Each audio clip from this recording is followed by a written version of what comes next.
Her father, Dave Neese, thank you, sir, for being here. Our hearts go out to you. We know these past 2 months must have been horrific. Tell us about what your daughter did right before she disappeared. How did she get out of your home, and what did she do, according to you, with her friends? Well, she came home from work, like you said, that evening, and she got home and walked in the door. She went over to her mother, hugged and kissed her mother. She came over to me, kissed me, and, went to her bedroom. And that's the last we.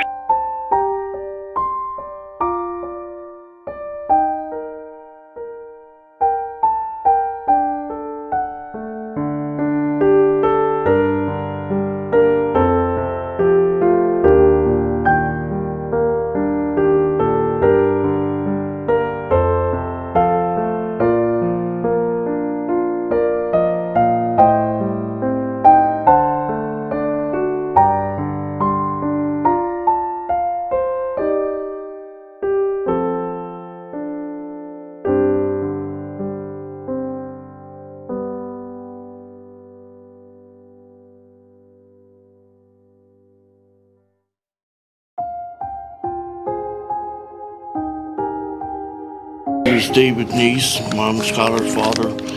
I'm here today with my wife, Mary.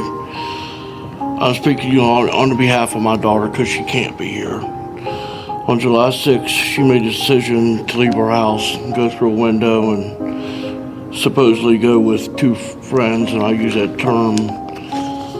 I'm sure you know what I mean. When we learned that she was missing, we immediately went to the Star City Police, who couldn't do anything with us, so they just listed her as a runaway. Since that date, my wife's life has drastically altered. We are no longer a family. The person sitting before you, Skylar's so-called friend, took her away from us without any remorse or feelings. You can look into the eyes of those who are responsible, but you can never hear what they heard as they were taking her life. You can see the faces of the killer, but you can't see Skylar's face. You can never understand the fear that she must have had as they took a knife and ended her life. You cannot imagine the pain that Skylar must have felt and the pain that Mary and I now feel. Your Honor, Skylar deserves to be heard today.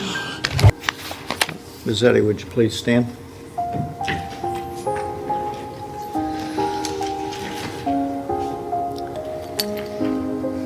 Sheila Eddy, for your conviction of the offense of murder in the first degree upon your plea of guilty, it is the sentence of the court that you be imprisoned in the West Virginia State Penitentiary for the rest of your natural life, consistent with the requirements of the Constitution of the United States. That sentence is technically with mercy, which makes you eligible for parole after you have served 15 years.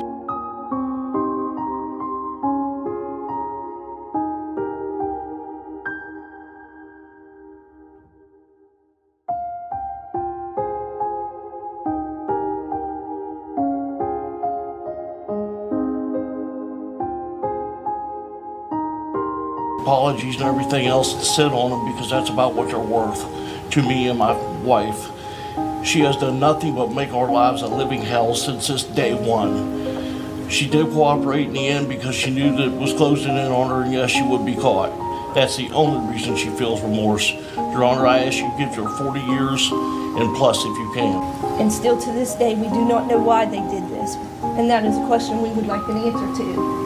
Because what in the world would be so bad that you would have to kill Skylar and to put her through what you did? You didn't think about that when you were doing it, so why would we need to think about how you feel now? You stood there for over a year, comforting, being with us, telling us you knew nothing. When the police and everybody was coming close, then you decided to confess. You need to think about everything you put us, your family, and everyone else through with not being able to have the pleasures that other kids could have. No grandchildren, no marriages, no prom, no graduation. How do you think that would make us feel? You don't get it, and neither does Skylar, but at least your parents get to see your face, get to talk to you, and see you. We don't even get that luxury. They get to say goodbye to you. We never got to say goodbye or anything. And I hope that you really and truly regret for what you did, but it would never make us feel any better. Rachel Schoaf, for your conviction of the offense of murder in the second degree, the felony charged in the prosecutor's information in this case, it is the sentence of the court that you be imprisoned in the West Virginia State Penitentiary for a period of 30 years. Or anymore, which is sick. You know, if you don't want to be friends with somebody, leave them alone, but don't murder them. What do you want to say to these two girls? Rot in hell. How's that? Because that's exactly what I want them to do.